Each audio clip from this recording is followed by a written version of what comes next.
A gente falou do caso Marielle Franco e a gente lembra que na sexta-feira o governo lançou uma série de medidas que tem foco na segurança pública. A gente teve o decreto do desarmamento e a gente tem também aquele pacote que é chamado pacote da democracia, que é do Ministério da Justiça, que também tenta endurecer as penas para crimes contra o Estado, contra autoridades. Enquanto tudo isso está correndo no Palácio do Planalto, no Executivo, a gente tem um Congresso, um Legislativo de recesso. Só que as movimentações também não param. Por quê? Também na semana passada, tudo isso que eu estou falando, gente, são coisas que devem reverberar essa semana. A gente teve um bloqueio no orçamento, o bloqueio, se eu não me engano, chegou a 3, foi isso mesmo, 3,2 bilhões, isso em despesas discricionárias, que são aqueles gastos com investimentos e custeios. Fora toda a movimentação da reforma ministerial, porque o governo precisa ter base para aprovar tudo isso, desde o pacote da segurança pública até no caso, os projetos que tentam trazer mais recursos para o caixa do governo, pensando justamente nesses cortes. Enfim, uma grande, como é que eu posso dizer, um balaio de necessidades. E é sobre isso que eu vou conversar agora com o João Hummel. João, ele é consultor político, ele também é diretor executivo da Action, que é uma empresa de relações governamentais. João, para quem conhece, ele é uma pessoa que vive no Congresso, então sabe bastidor mais do que ninguém. E ele vai contar um pouquinho disso para a gente agora. Tudo bom, João? Como é que Tudo você bom, está? Ju? Tudo bem. É um prazer estar aqui de novo com vocês aí. Começou cedo também hoje ou você está num ritmo mais tranquilo? Você que não é dessa Não, loucura da notícia. não, a coisa está complicada. Precisamos ver o que está acontecendo aí e se preparar para esse segundo semestre, saber o que vai acontecer nesse semestre. E para a gente entender o que vai saber nesse semestre, temos que conversar, temos que já começar a articular para ver qual é a pauta desse segundo semestre. Maravilha. Então, eu queria começar justamente com essa pauta voltada para a segurança. Teve esse anúncio na semana passada e repercutiu muito, não é? O que dá para a gente esperar desses movimentos do governo nessa área? Eles têm adesão no Congresso? Lembrando que a gente tem aquela bancada da bala, 257, eu acho, não é isso, parlamentares. É uma bancada grande, que é uma bancada que costuma fazer frente a esses projetos. O que é que já deu para você colher aí de clima entre os parlamentares? Olha só, eu acho que a questão das armas, o decreto das armas, já é um acordo, tá certo, do Congresso com o Executivo. O Executivo tem que entregar alguma coisa. Se ele entregou o que estava dentro do acordo ou não, nós vamos ver nos próximos dias, tá certo? Assim que o Congresso começar a funcionar, nós vamos ver se isso fazia parte do acordo e se realmente agradou. Porque se não agradou, vai ter movimentações, vai ter novos decretos, novos projetos de decreto legislativo cancelando, tá certo? Pode ser apresentado outras leis e a base disso pode não valer nada, tá certo? Porque só para você entender, não só isso, como saneamento que precisa ser publicado, outro decreto corrigindo os erros do que foi feito no afogado da tomar posse, tá certo? E não entenderam que eu faço um comentário que o Flávio Dino, o Rui Costa, eles eram governadores. Eles achavam que tudo que ele ia mandar ia ser a Assembleia Legislativa. E hoje a gente tem um Congresso forte e um Congresso que não é de maioria deles, onde a esquerda, como o próprio presidente Lula já falou, não tem 140 parlamentares e pessoas que vão apoiar essa pauta. Ela vai ter que ser negociada, ela vai ter que ser articulada. E, na minha avaliação, para que tudo isso aconteça e que para que todo esse pacote ande e não seja mais um desastre para o executivo, tá certo? Ele vai ter que entregar principalmente para os parlamentares. Olha só, o Arthur Lira entregou muita coisa, tá certo? E até hoje não recebeu nada, tá certo? O que ele recebeu? Entregou o deputado Sabino, ganhou o ministério. Só isso? Entregou tudo, entregou o CAF, entregou as medidas provisórias que eram possíveis, tá certo? E eu faço uma avaliação para você aqui, que é muito importante fazer, Tá legal? É o seguinte, ó, o Arthur Lira entregou, tá certo? Para o governo, o CARF, entregou o PAA, entregou a reforma tributária, que isso eu acho que é uma pauta até mais do Arthur, mas entregou, o governo está podendo utilizar isso. Só não entregou uma coisa, o arcabouço fiscal. Por que ele não entregou o arcabouço fiscal? O arcabouço fiscal tem data, tá certo? Qual é a data? Ele, se não for votado, tá certo? Até o dia 31, final do mês de agosto, a LOA tem que ser adaptada ao teto de gasto e não a esse novo regulamento do arcabouço. Aí ele tem que ser votado a lei que foi votada, que está valendo no ano passado, o orçamento desse ano. Será que o governo se sustenta sem o arcabouço fiscal? Será que se o governo não entregar tudo isso do jeito que acordou, o Lira vai pautar o arcabouço? Ele vai ter voto para passar o arcabouço? E aí, a pergunta que eu faço, o Lula, ele quer o arcabouço ou ele não quer? Tá certo?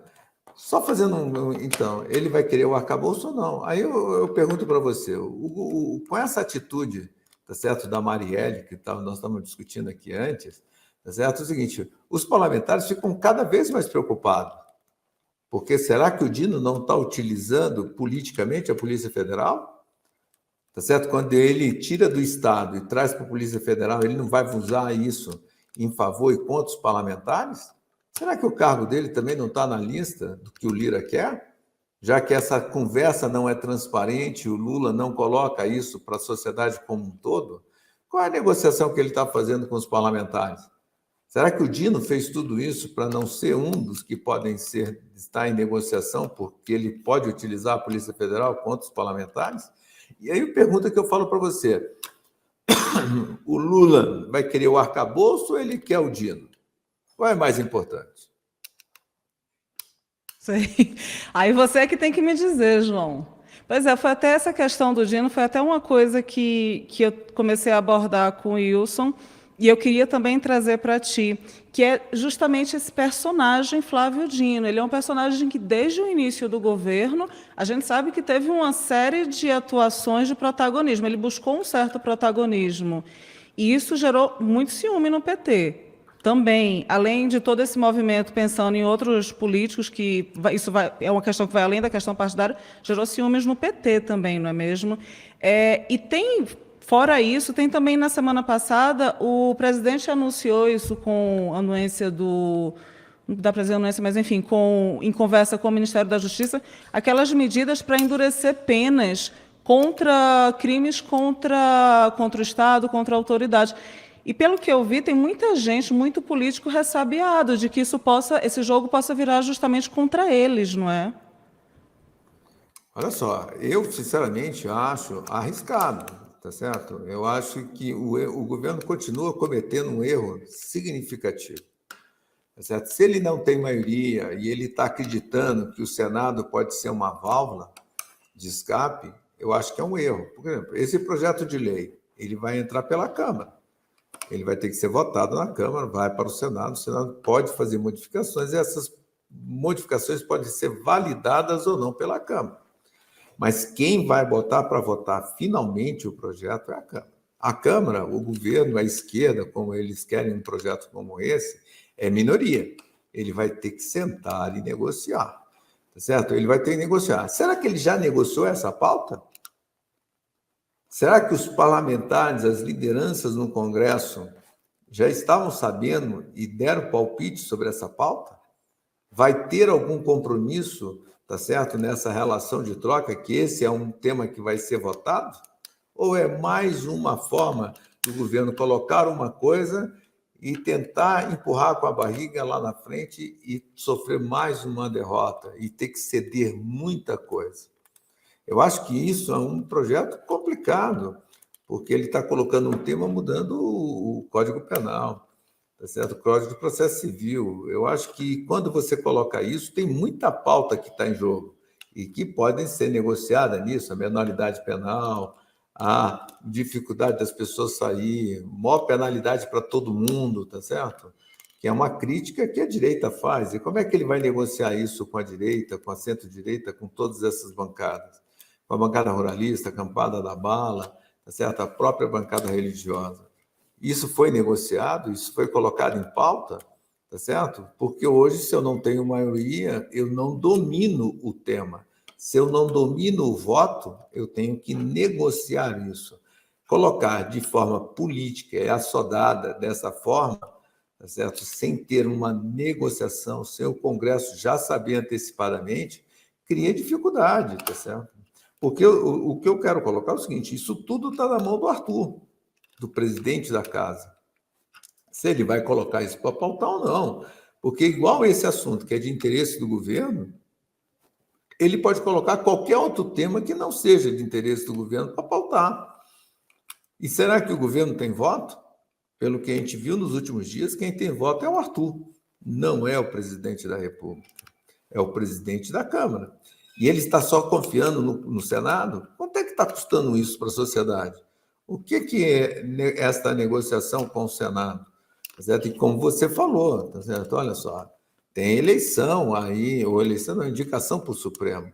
Eu colocaria, vocês estão colocando o Dino como candidato? Será que o Rodrigo Pacheco também não é candidato?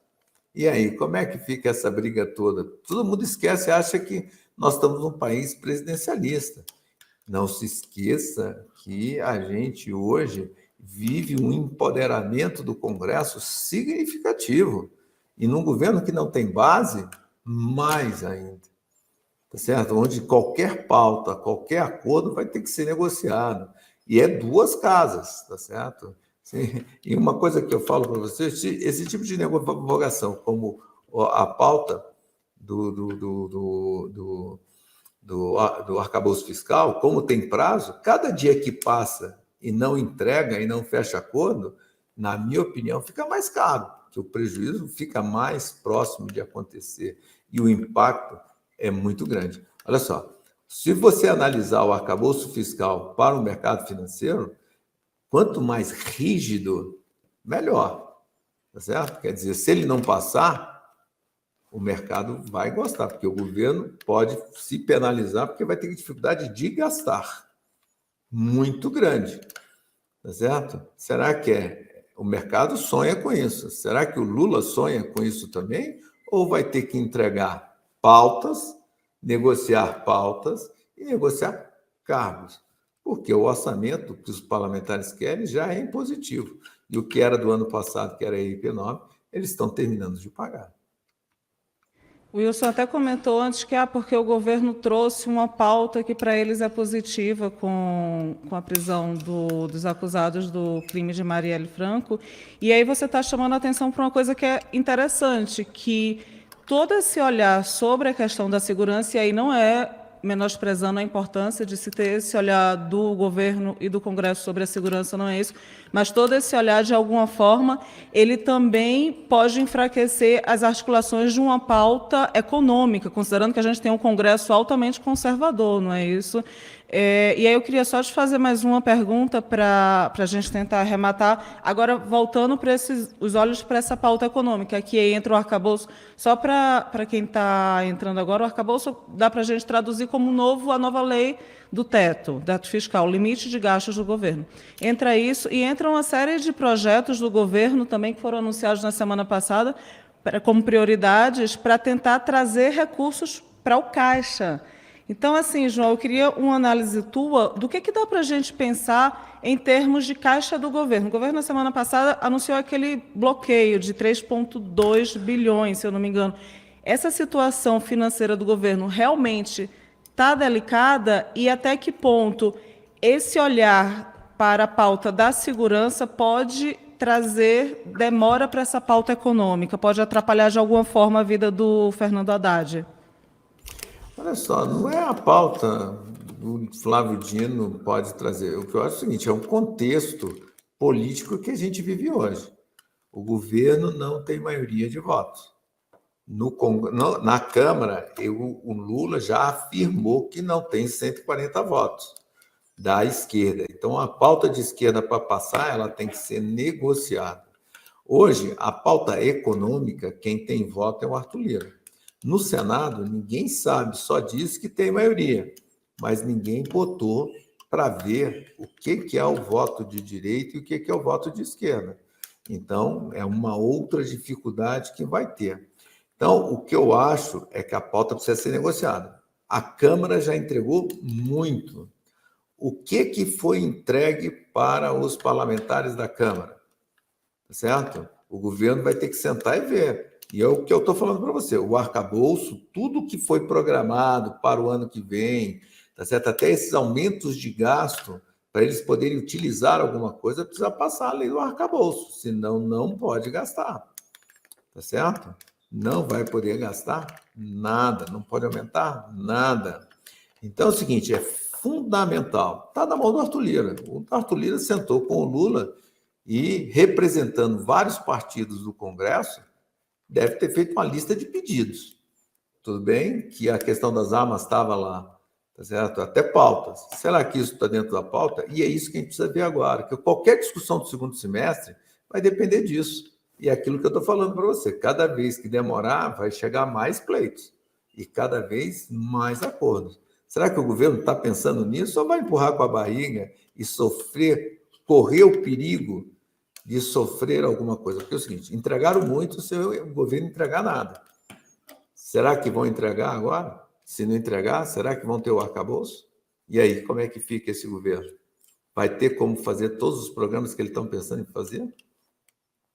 Ou seja, vai andar para além do que andou no primeiro semestre, não é? Todos aqueles anúncios que se pretendia, praticamente a gente só teve o do Minha Casa Minha Vida, até agora, dos programas sociais. O próprio PAC está parado, não é? Por falta de recursos e outros. E vai ficar tudo parado se não tiver o arcabouço fiscal.